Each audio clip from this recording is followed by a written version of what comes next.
Oi, eu sou o Cadu, esse aqui é o Fetiche Literário e esse é o vídeo de leituras de março de 2025 em que prepara aí, porque eu vou falar bem de alguns livros, mas eu também vou falar a real sobre outros livros. Nesse mês eu concluí a leitura de 8 livros, alguns bons, alguns médios e alguns, assim, ruins. Mas vamos começar falando de coisa boa que não é a TechPix. E vamos falar de Words of Radiance, que foi traduzido no Brasil como Palavras de Radiância, que é o segundo livro do Stormlight Archives, série do Brandon Sanderson. Essa é uma série de literatura fantástica do país de Roshar, que é um país que está numa guerra interna e externa ao mesmo tempo, e nós vemos questões de fantasia, como monstros que estão surgindo e tudo mais, magia oculta, mas também intrigas políticas que vão sendo reveladas ao longo da trama. O primeiro livro, que é O Caminho dos Reis, foi super focado assim em introduzir o mundo. Esse segundo livro já teve mais assim, tiro, porrada e bomba. Inclusive, eu fiquei chateadíssimo que no início do livro já mataram a minha personagem favorita. Mas como o Brandon Sanderson é o Brandon Sanderson e ele faz essas coisas nos livros e a gente acaba gostando igual, a trama também é recheada de plot twists super emocionantes. Então, mesmo que fossem 1350 páginas, depois que eu passei ali dos 15, 20%, que foi mais uma reintrodução ao universo, eu fiquei super animado e eu não consegui largar o livro até terminar. Estou ansioso para o terceiro livro, mas como o terceiro livro também tem suas 1000 e poucas páginas, eu preciso de um tempo. E aí, depois que eu terminei esse livro, eu pensei, vamos para um livro mais curto. Então eu li O Mar Me Levou a Você, do Pedro Ruas. E assim, eu quero dizer que eu queria muito ter gostado, tá? Mas não deu. Esse livro se passa numa praia do Nordeste em que nós conhecemos o Matias, que é um surfista, que se apaixona por o Júlio, que é um banhista na praia. E o enredo é basicamente esse romance entre os dois. O problema é que esse romance começa quando o Matias tá surfando e ele vê o Júlio à distância, um banhista, e ele fica lá incomodando o Júlio até o Júlio notar ele, mesmo que o Júlio claramente não queira notar ele. E aí eles vão se conhecendo, vão saindo pra jantar e tudo mais, e cadê, assim, a intriga do livro? Não tem um desafio a ser superado, não tem um plot twist, não tem. Além de que, pra mim, foi muito pouco crível como a forma desse relacionamento se criou. Tu tá lá no mar, tu vê um cara, tu vai dar oi, o cara te dá um toco e tu volta nos dias seguintes pra ficar insistindo. Pô, personagem chato, né? O ponto interessante desse livro é que ele não foca só na parte G da sigla LGBT, então ele também traz a questão trans e acho que foi bem trabalhada. E aí eu fui ver resenhas desse livro porque muita gente gostou muito e eu pensei, meu Deus, o que eu fiz de errado, né?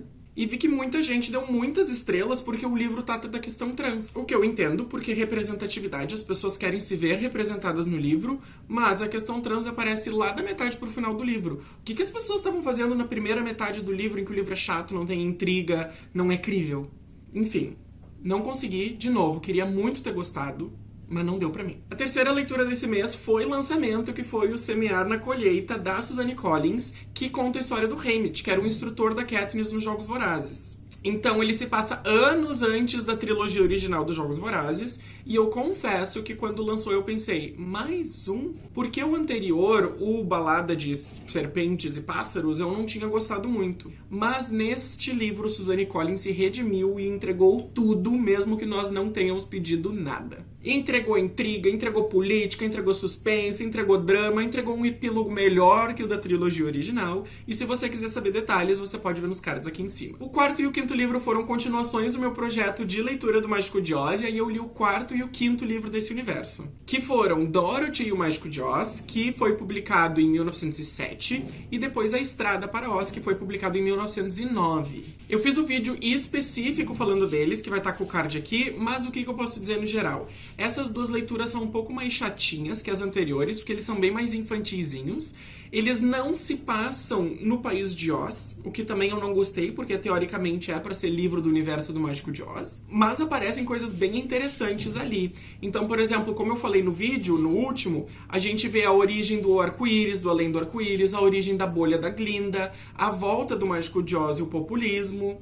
Então é chatinho? É. Mas valeu a pena porque eu tô descobrindo esse universo de Oz. E assim, mesmo sendo um livro infantil, dá pra se divertir, né? Bom, a minha sexta leitura foi uma biografia, que é uma coisa que eu não faço com frequência.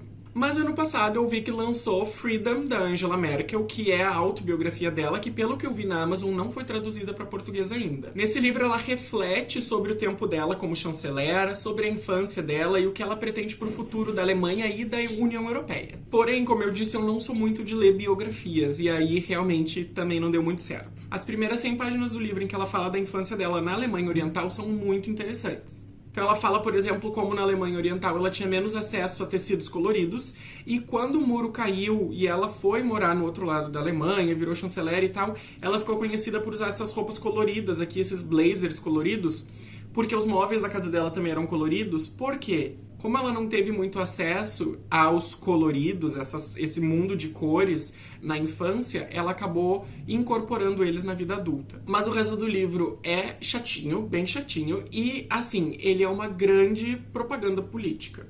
Então ela não só reflete sobre o tempo dela como chanceler, mas ela também justifica ações controversas de quando ela foi chanceler. Assim como ela também vai tentar justificar por que a Alemanha apoiou os Estados Unidos na guerra ao terror, invadiu o Afeganistão e fez, muitos desses apoios junto com a OTAN. Um ponto positivo é que ela fala bastante mal do Trump, gostei disso, mas uma outra coisa que eu achei interessante é que ela tem um capítulo inteiro dedicado ao feminismo, em que perguntam pra ela se ela se identifica como feminista. E ela faz todo um esforço retórico pra dizer, sim, sou feminista, mas feminista do meu jeito. Então, ela, que é membro da centro-direita alemã, do Partido Conservador Cristão, ela tenta enquadrar uma retórica de feminismo mais puro, um feminismo não radical. E aí, por mais que eu não concorde com a posição dela, foi interessante ver como ela faz essa virada discursiva. Bom, eu também terminei este livrão aqui, que é o História do Canadá, do Scott C., que eu já tava lendo há alguns meses. Eu tava lendo, 3, 4 capítulos por mês. Porque, morando no Canadá, temos que conhecer a história do país em que estamos morando. Nesse sentido, conhecer de forma geral a história do país foi interessante, mas passei raiva. Por quê? Quando nós fazemos um livro assim, de história do Canadá, pensa na história do Brasil. Como é que nós vamos contar a história do Brasil sem citar as mulheres que participaram da história do Brasil?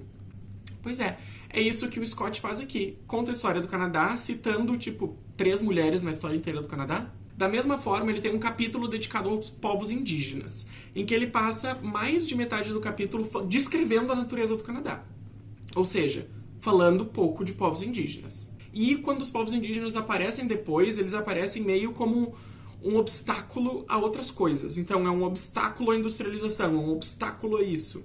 E aí passei bastante raiva nesse contexto, mas acho que conheço mais sobre a história do Canadá depois de ter terminado. Inclusive, eu peguei um outro livro na biblioteca sobre a história dos povos indígenas no Canadá para ver se eu consigo preencher essa lacuna aí que foi deixada por esse livro aqui. E aí o último livro é um livro pequenininho, bonitinho, que é o Post-Structural Policy Analysis, da Carol Bacci e da Susan Goodwin, que é um livro de manual, assim, de como fazer análise de política pública sobre uma perspectiva pós-estruturalista, que é um academiquez bem forte que eu lancei agora, mas basicamente utilizando autores como Foucault, Derrida, Deleuze, como que a gente pode fazer leituras de política pública. Ele é um livro de linguagem super acessível que infelizmente só está em inglês. Mas ele traz muitos exemplos, passo a passo, explica o motivo por trás de fazer certas perguntas, buscar certas respostas. Então eu estou usando ele para fazer alguns trabalhos do meu doutorado. Bom, pessoal, foi esse o vídeo. Espero que vocês tenham gostado. Compartilha comigo qual foi a tua leitura ou as tuas leituras aqui nos comentários, ou qual das minhas leituras tu gostou mais.